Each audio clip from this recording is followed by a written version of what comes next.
Hi there.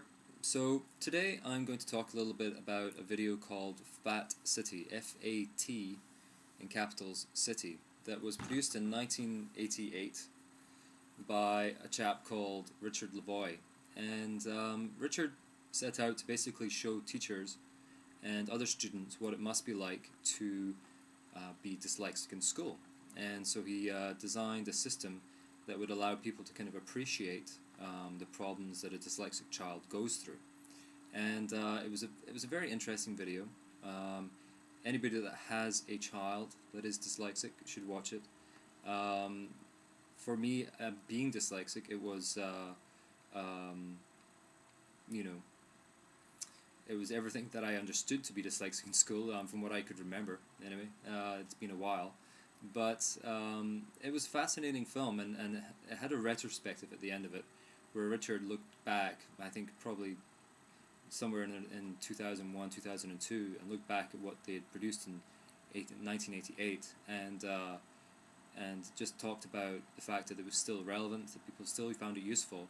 And the thing that really stood out for me in amongst that material was his discussion as to remedial and compensatory education.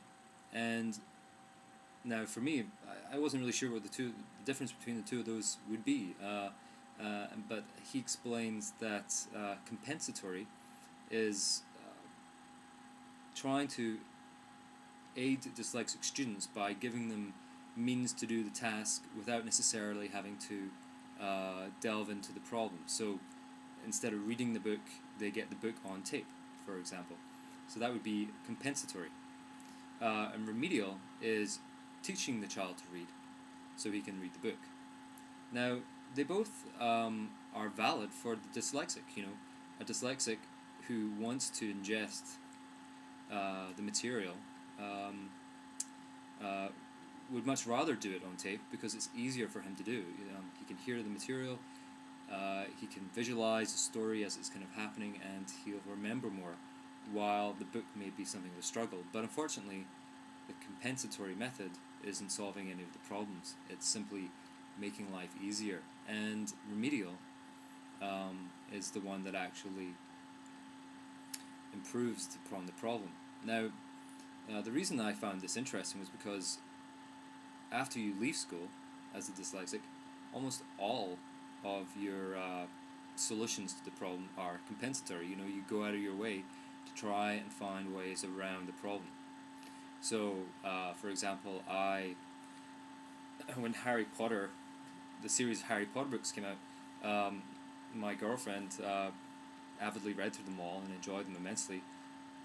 I listened to them on book or tape, and she just thought that was ridiculous. She couldn't understand what was wrong with me.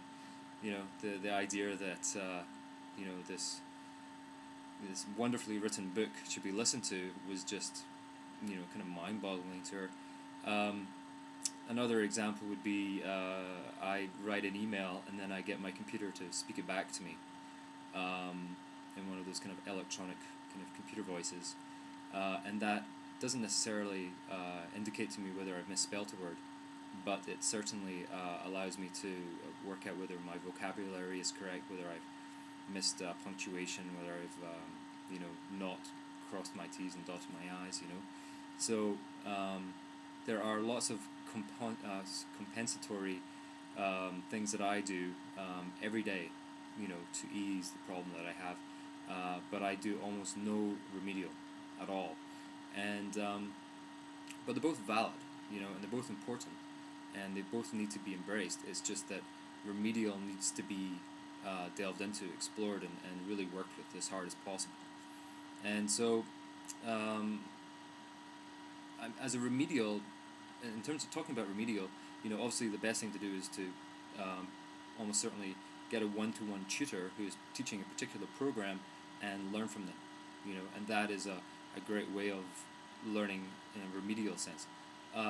Unfortunately, as it is right now, in doing this blog, the only examples I can think of in terms of remedial that I do are, taking individual words and going, I've got to try and remember how to spell that, Now, and there aren't very many, I have to say, one that stuck with me for years was obvious, and I must have had some sort of traumatic childhood experience with obvious, where a teacher harangued me or a fellow student made fun of me, and I committed obvious and the spelling of obvious to memory, and I still do to this day, which is very strange because obviously that kind of flies in the face of what we understand about the dyslexic brain, but this one word kind of just wedged in my mind, and I was like, if I'm not going to misspell that one again, and so there's an example of remedial where I've actually made the effort to remember that word, and I'm determined not to forget it.